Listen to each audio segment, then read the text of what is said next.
Domingo a gente falou sobre santidade e foi incrível, né? A palavra que a gente ministrou sobre o filho pródigo. Em uma microvisão, obviamente Jesus estava falando conjuntamente de coisas muito maiores. E a gente deixou de falar um pouquinho do segundo filho, né? A gente lembra que o primeiro filho voltou e falou: eu queria ser servo seu, eu queria trabalhar na tua vinha para receber o salário e ter o que comer. E aí o pai fala: não, pega a melhor roupa, pega o anel, pega a sandália, vamos matar o melhor cordeiro para ele. A gente aprendeu o quê? Que a gente não fez nada de certo e ele amou a gente. E esse amor constrangeu a gente a caminhar em santidade, é o oposto. Por muito tempo a gente achava o seguinte: eu preciso andar em santidade para agradar a Deus. Tá, mas e Maria Madalena fez isso? Maria Madalena chegou prostituta na frente de Jesus. Ela chegou pega em flagrante adultério. Gente, pegaram Maria Madalena adulterando, no ato. Trouxeram ela na frente de Jesus. Jesus olhou para ela e falou assim: quem não tem pecado, pode atirar a primeira pedra. Um a um eles foram jogando a pedra no chão. Jesus chegou perto daquela mulher prostituta, pega em flagrante adultério, e falou para ela assim: aonde estão os que te condenam? Nem eu condeno você. Vá e não peques mais. O que ele estava falando? O amor te constrangeu. E depois que você conhece esse amor, a tua vida nunca mais é a mesma. Santidade não é uma moeda de troca para Deus me abençoar. Santidade não é algo que parte de mim. Santidade é o amor de Deus derramado incondicionalmente sobre a minha vida, me transformando em alguém parecido com Ele. Quem foi amado assim como Maria Madalena? E aí a palavra fala, vou perguntar de novo: quem foi amado assim como Maria Madalena? Ninguém aqui era prostituto, ninguém aqui era ladrão, ninguém aqui estava errado. Então você era o segundo filho. O segundo chega e ele ouve a festa, o barulho da festa lá em Lucas 15. E chega um mensageiro, e o cara era fofoqueiro, gente. Que ele já chega falando assim: o teu pai matou um cordeiro para o teu irmão que saiu daqui e gastou tudo que tinha. O teu pai matou um cordeiro bom para ele, um bom cordeiro, o melhor para ele, estão festejando lá dentro. Cara, o cara ficou indignado. Ele ficou indignado e a gente vai aprender sobre ele hoje. Senhor, ministra a nossa vida. Fala com a gente, Pai. Fala com a gente nessa parte 2 sobre o que é santidade. Para a gente redefinir isso na nossa cabeça, Senhor. A gente precisa aprender isso para a gente agradar e viver o Evangelho de Deus. E viver o Evangelho do Reino. A gente quer isso, Senhor. Abre os nossos ouvidos. Abre o nosso coração, o nosso entendimento para a semente entrar em nome de Jesus. Amém. Amém, gente? Pode sentar. Vamos lá. Primeiro a gente falou esse primeiro conceito de santidade. Eu acho que já quebrou as nossas pernas, né, gente? Muita gente veio me procurar domingo e durante a semana para conversar comigo sobre a palavra, porque ficou impactado com aquilo que Deus ministrou. E olha que eu nem falei da segunda parte, que é a mais evidente de todas. Quase nenhum de nós chegamos na presença de Deus e pensamos assim: eu não mereço ser nem chamado de filho. Pouquíssimos de nós somos assim, gente. Normalmente esse público é o público que não conhece a Deus como Pai. É a galera que chega na igreja destruído pelo mundo, destruído pela prostituição, destruído pela bebida, pelo vício, pelo adultério. Aí esse chega e fala: poxa, eu não sou digno de ser chamado filho de Jesus, filho de Deus. Então eu vou trabalhar muito para o meu pai, para ele me abençoar, porque já que eu não posso ser filho, eu posso ser servo. Já que eu não posso ser filho, eu posso trabalhar para ele e ter um salário. Eu posso trabalhar para ele e ser abençoado. Pouquíssimos chegam nessa condição. Isso porque o nosso contexto é outro. A maioria de nós aqui viemos de outras igrejas. E a gente veio desconstruindo, redefinindo diversas coisas na nossa cabeça. A nossa cabeça normalmente funciona como a do segundo filho. O segundo filho que chega no pai e que tem a coragem de falar assim: mas ele fez tudo errado. E o Senhor matou um cordeiro para ele. Ele fez tudo errado, ele falou que você morreu para ele. Ele foi viver a vida dele, gastar o dinheiro da herança. E aí ele chega e o cordeiro você mata para ele. E eu que estou aqui com você sempre sempre estive com você, nunca te abandonei. O Senhor nunca matou nenhum bezerro para mim. O Senhor nunca matou nem nada para mim. O Senhor nunca fez uma festa para mim. Essa mentalidade é a mentalidade meritocrata. É a mentalidade do religioso que acha que merece alguma coisa de Deus. E 99% de nós somos assim. A gente reivindica uma bênção de Deus porque a gente acha que a gente merece ela. A gente reivindica a prosperidade de Deus porque a gente acha que a gente merece essa prosperidade. A gente reivindica Deus abençoar o nosso casamento porque a gente é bom, gente. A gente fez tudo certo. Todo mundo que estava aqui conhecia Jesus. Todo mundo que estava aqui orou um dia e sentiu o Espírito Santo. Todo mundo que estava aqui já sentou na mesa com o Pai, andou em santidade, entregou a oferta, fez o voto, entregou o jejum. Você merece então ser abençoado por Deus. Você merece o cordeiro sacrificado por você. Essa primeira ideia, ela rompe o entendimento que é essencial para a gente entender o Evangelho. Jesus Cristo é Senhor e Salvador. Você sabia disso? Parece uma besteira isso que eu estou falando, mas você vai entender. Ele é Senhor porque a gente acredita que Ele vai vir reinar um dia. E que Ele vai reinar literalmente. E que Ele já reina por meio da autoridade da sua comunidade aqui na terra. A gente acredita que Ele é Senhor por causa disso. Mas Ele é Salvador. E Salvador eu estou precisando ser salvo. Essa é a condição do público-alvo de Jesus. Lá em Marcos, no capítulo 4, se eu não me engano é Lucas, capítulo 19, vai falar sobre Zaqueu, é Lucas 19? Cadê o Gabi que pregou sobre Zaqueu esses dias? Então, meu Deus do céu, atrapalhei a hora mais sagrada do dia do Gabi. Gabi, onde que está Zaqueu? Lucas 19, né? Lá em Lucas 19, Jesus entra na casa de Zaqueu. Todo mundo conhece essa música? Todo mundo conhece essa parte da Bíblia? Aí ele entra na casa de Zaqueu e há um escândalo entre os filhos que nunca tinham saído de perto de Deus. Entre aqueles que se declaravam religiosos e merecedores. Eles começaram a falar o seguinte: ele come com pecadores. Como é que pode Jesus, sendo alguém santo, sendo Senhor, porque na cabeça do judeu ele era Senhor simplesmente, ele era o rei que viria. Como é que pode ele sentar na mesa com um pecador?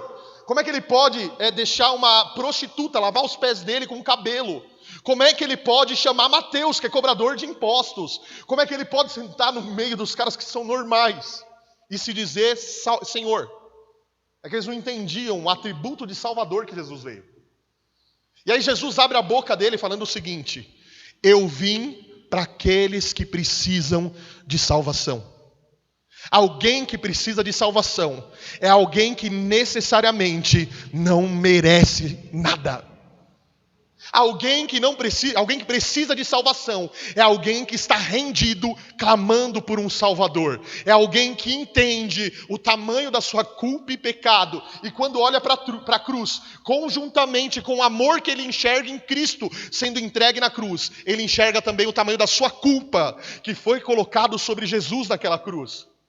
E isso move o coração dele a a condenação era minha. E ele foi no meu lugar me dando isso de graça. Eu não merecia o cordeiro sacrificado por mim. Eu não merecia o cordeiro sacrificado por você.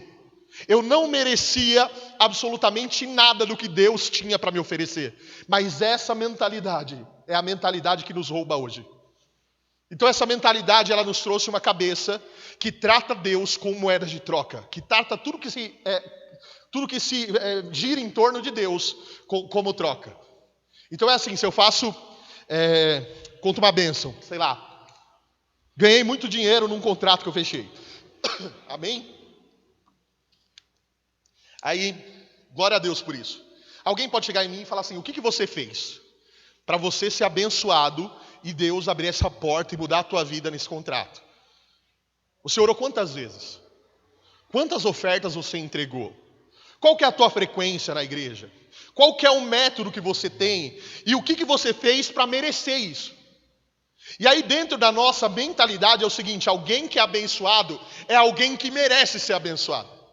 Alguém que é abençoado é alguém que fez por onde ser abençoado. Que alguém que é salvo fez por onde ser salvo. O grande problema disso é que a gente olha na Bíblia e a gente olha, por exemplo, para Dimas e a gente não enxerga isso. E a gente olha para Madalena e a gente não enxerga isso. E a gente olha para os discípulos e a gente não enxerga isso. E a gente olha para o próprio Paulo e a gente não consegue enxergar isso. A gente enxerga um Deus sem interesse algum, sem benefício próprio algum, mas um Deus Senhor e um Deus Salvador de pecadores. Um Deus que tem o domínio sobre tudo e que não precisa de ninguém, escolhendo a gente não por merecimento, mas única e exclusivamente por meio da graça dele, para nos tornar pessoas parecidas com ele. Olha que coisa maluca isso. Então por que você foi abençoado, pastor? Graça. Não, mas qual que foi o método que você usou? O que você fez para merecer isso? Nada. Eu criei que Jesus morreu numa cruz por mim.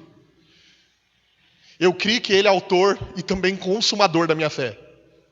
E eu dobrei os meus joelhos, falando, eu preciso de um Salvador, porque eu não mereço absolutamente nada.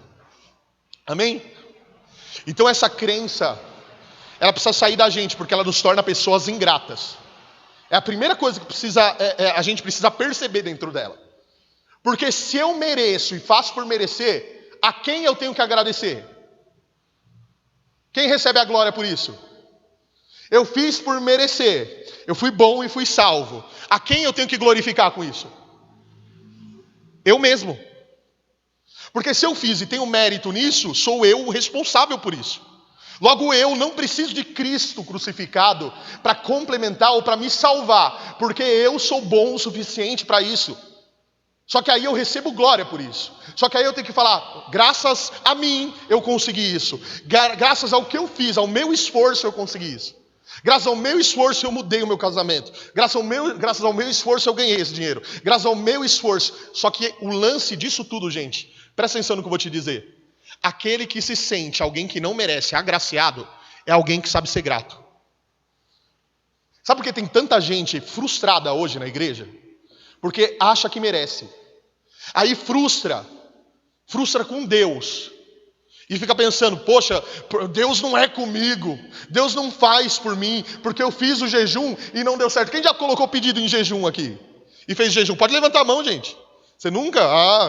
Então você é o segundo filho mesmo. Eu sempre fui bom, pastor. Já fez jejum para alguma coisa? Já insistiu em algo? Agora, quem sinceramente já teve pedido que não foi atendido? Uau! Então não funciona. Não é essa forma que Deus trabalha. Não é eu santificando, eu jejuando para ser alguém melhor para Deus. Mas é eu respondendo com gratidão, já que eu não mereço. O lance disso tudo está em um trecho da palavra, onde Jesus vai pregar no Sermão do Monte. A primeira frase que ele diz para os discípulos é: bem-aventurados são os pobres de espírito. Quem lembra dessa pregação? Foi demais. E eu me recordo, todas as vezes que eu vou falar sobre merecimento, eu vou lembrar de um dia que eu fui fazer uma compra para minha casa. E graças a Deus estava tudo bem. E a gente fez uma mega compra, gente. E eu falo, quando você chega na minha casa e tem Danete na geladeira, é porque é mês das vacas gordas. A gente já passou por mês das vacas magras. E eu lembro que naquele mês, graças a Deus, a gente conseguiu fazer uma boa compra. E a gente estava comendo bem, comendo fora e tudo certo. E eu me peguei muitas vezes comendo sem orar para agradecer. Sabe, rotina? Eu sempre oro para agradecer, mas naquele mês Deus estava trabalhando alguma coisa dentro de mim. E o que aconteceu foi o seguinte: a gente pegou uma cesta básica, a gente foi entregar na casa de uma irmã. Inclusive ela veio domingo aqui retirar. A Rê foi levar na casa dela a cesta. Ela veio para a igreja, ela pediu uma cesta, a gente separou a cesta e foi levar para ela. E cara, na hora que a gente chegou com a cesta, eram uns R$52 de compra, gente. Eu coloquei a cesta na frente dela e ela começou a chorar compulsivamente por ter recebido R$52 de compras. Ela ajoelhou e ela começou a agradecer a Deus de um jeito que a gente nunca tinha visto alguém agradecer a Deus por um alimento. Tanto quebrantamento que ela tinha dentro do coração dela, tanta gratidão que ela carregava dentro dela. E ela abraçou aquele alimento chorando e agradecendo a Deus por causa daquele alimento. E aí eu entendi. Bem-aventurados são os pobres de espírito. Às vezes Deus nos faz passar por situações difíceis para a gente aprender a valorizar o pouco que Ele tem colocado na nossa mão. Para a gente aprender a valorizar o mínimo. Para a gente aprender a valorizar o pouquinho que Ele colocou na nossa mão e ser muito grato por isso. Alguém que age por merecimento, gente, é alguém que nunca está satisfeito com o que conquistou. Ô Gabi, você tá com formiga na cadeira hoje, hein, mano? Meu Deus. Se todo mundo bebesse água igual bebe no culto, ninguém teria pedras nos rins. Tô zoando, Gabi. Eu tenho que expor alguém, tá online lá, com bastante gente assistindo. O Gabi é o último do ano. O Gabi é o cara que fica cantando aqui, tá, gente? Na hora que ele vier, vocês vão saber quem é ele. Ele derrubou as cadeiras aqui, saiu do banheiro, deu descarga alta ali. Mas amém. Então olha só, gente. Alguém que age por merecimento é alguém que nunca está satisfeito. Porque a realidade é mais dura do que o merecimento real das coisas. Tem gente que fez tudo certo no seu negócio e que veio a pandemia e que essa pessoa quebrou. A gente vai falar que ela mereceu se quebrar e sofrer?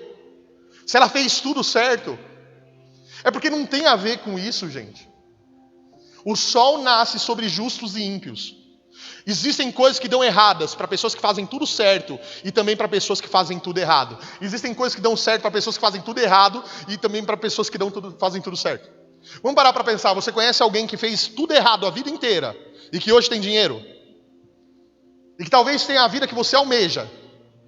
A vida que eu falo é a casa boa, o carro bom e tudo aquilo que atrai você. E você olha e você fala assim, poxa, essa pessoa é uma desgraçada e ela tem tudo isso que ela tem na mão dela. O lance todo não é merecimento. O lance todo é o quanto eu sou grato ao que Deus colocou na minha mão. O quanto eu sou grato ao que Deus confiou em mim. E isso só alguém que entende que não merece absolutamente nada consegue valorizar. Só um pobre para valorizar 52 reais de comida. Só alguém pobre de espírito consegue valorizar um arrepio no braço. Só alguém pobre de espírito consegue valorizar uma oferta que recebe nas mãos. Só um pobre de espírito consegue valorizar uma oração que é feita por ele. Para ele. Só um pobre de espírito entende que quando ele fecha os olhos, vem o Espírito do próprio Deus aqui. E toca ele, e restaura ele, e muda a vida dele. Só alguém que é muito pobre de espírito se sente honrado em trabalhar junto com ele, fazendo a obra dele. Só alguém que é pobre de espírito, gente. Se você for abastado, você vai falar, não, eu já senti isso. Não, eu já sei como que é. Mas eu lembro a primeira vez que eu senti o Espírito Santo. Eu estava num culto com meu irmão. E eu lembro que eu falei para ele assim, nossa, Borges, o pelo do meu braço arrepiou. Aí ele olhou para mim e eu falei assim, ele falou, sério? Eu falei, sério. Na nossa cabeça era o seguinte, a minha mãe falava que quando o pelo do braço arrepiava assim, era porque tinha um anjo passando. E aí eu falei para ele, eu acho que um anjo passou aqui. Aí ele deu risada, né? Ele não me rebateu, mas ele deu risada. E eu fiquei lá impactado, porque aquilo para mim era muito impressionante. Como é que pode um Deus tão poderoso vir falar com um mero ser humano como eu?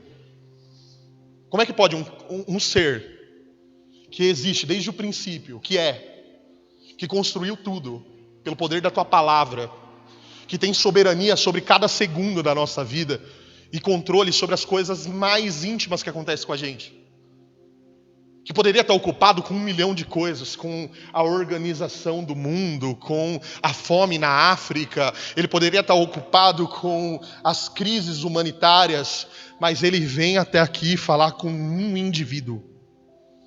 Ele vem até aqui dar atenção para a nossa oração, que muitas vezes nem é feita da maneira certa. Ele vem aqui ouvir a nossa música. E vem aqui ouvir a nossa música e se agrada dela.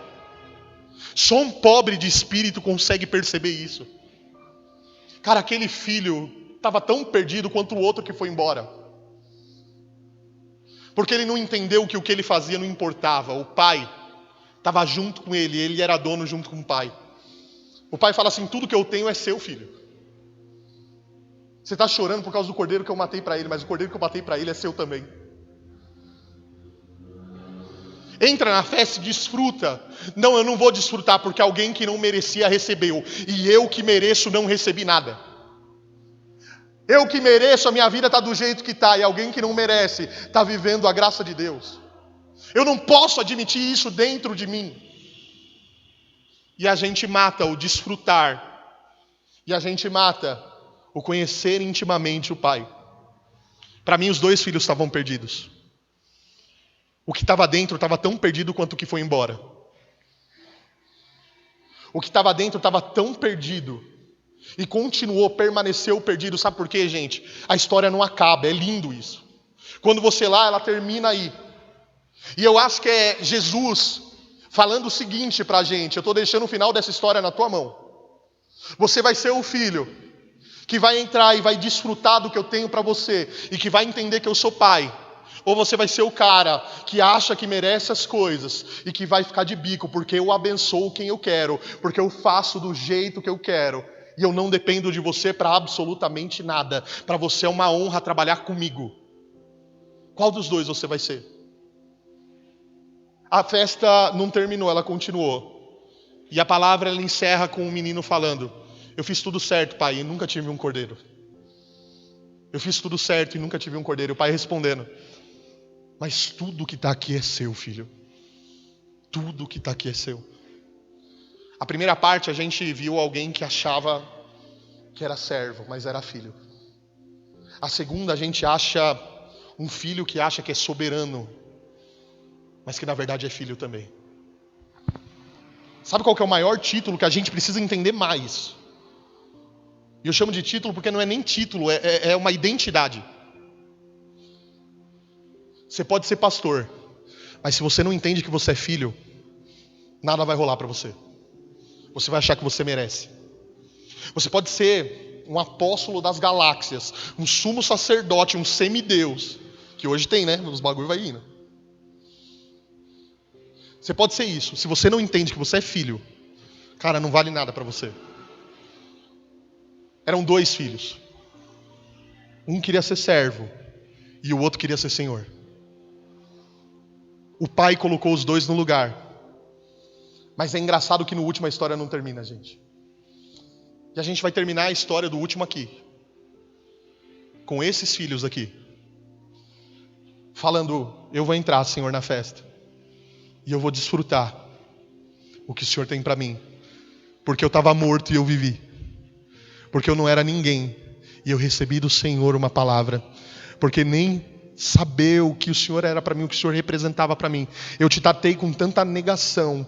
Eu disse que o Senhor não existia para mim. Eu falei que o Senhor tinha morrido para mim. Eu fui embora, eu fiz tudo errado. E quando eu voltei, o Senhor me chamou de pai. Cara, essa mensagem ela é muito forte, gente. Eu sempre falo que quando é o evangelho de verdade, sempre vai ter 2 vertentes. Quem está ouvindo, sempre vai ser 2 vertentes. Para aquele que acha que não merece, ele vai dobrar o joelho e vai falar: uau, isso é tudo. Para aquele que acha que merece, isso não é nada, eu merecia mais. Qual dos 2 filhos é você? Vamos ficar de pé?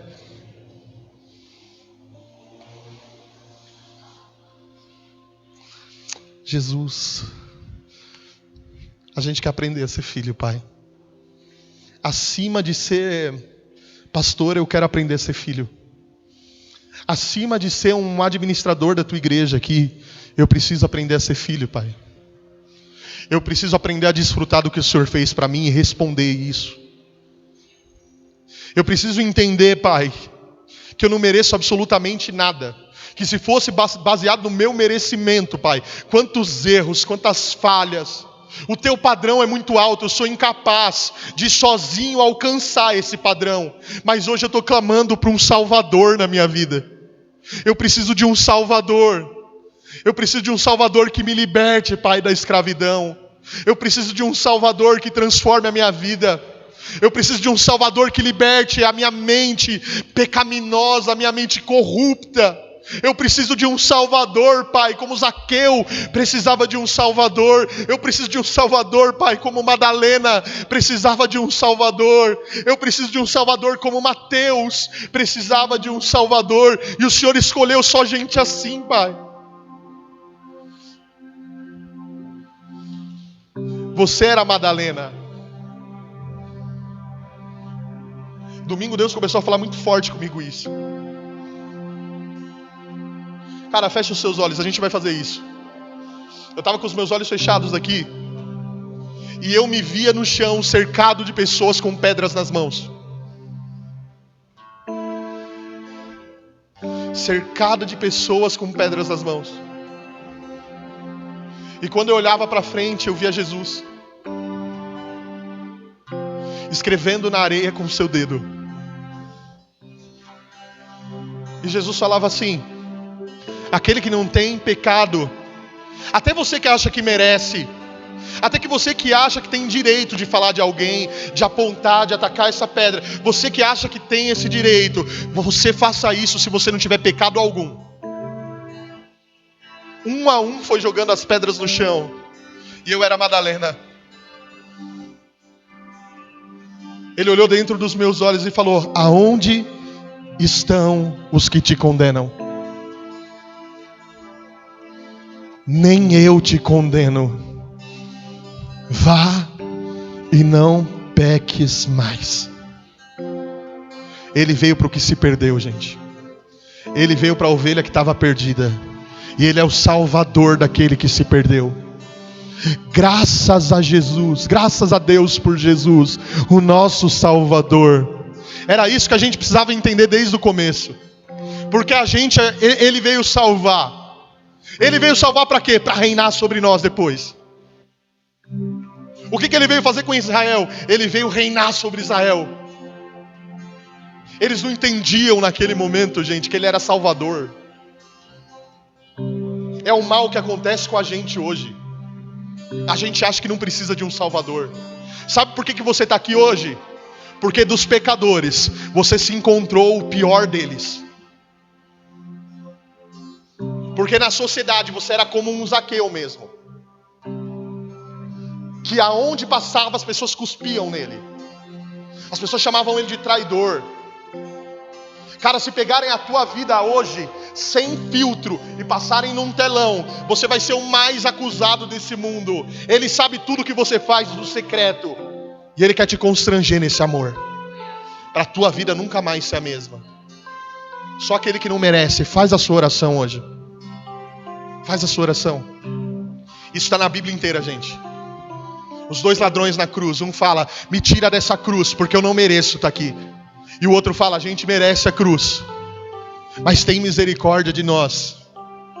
A gente merece a cruz, a gente não merece descer dessa cruz. A gente merece ser condenado por ela. Ok, ainda hoje você vai estar comigo no paraíso, porque eu vim para aquele que se perdeu. Jesus. Isso vai quebrar a gente, Pai, num ponto em que a gente não vai ser mais ofendido. Gente, presta atenção nisso, é o que Deus está falando comigo. Quando a gente entende isso, a gente não é mais ofendido. Sabe por quê? Porque a gente entende que o mal que acontece, poxa, a gente merecia ele. Mas o que a gente não merece e precisa impressionar a gente é acordar com saúde um dia. É olhar e ver os nossos filhos ao redor da mesa. É olhar e vermos que nós podemos respirar e estamos na presença de Deus. Isso a gente não merece. Isso precisa impressionar a gente. Uau, Jesus, olha onde que eu tô. É o último culto desse ano, Pai. Tanta gente desistiu. Olha onde é que o Senhor me colocou, Pai. Isso precisa me impressionar, porque tá aqui eu não merecia, Pai. Tá aqui eu não merecia. Aleluia. Começa a agradecer a Deus como um pobre de espírito, pelas coisas pequenas. Meu Deus do céu. Você nunca mais vai olhar o seu trabalho da mesma forma.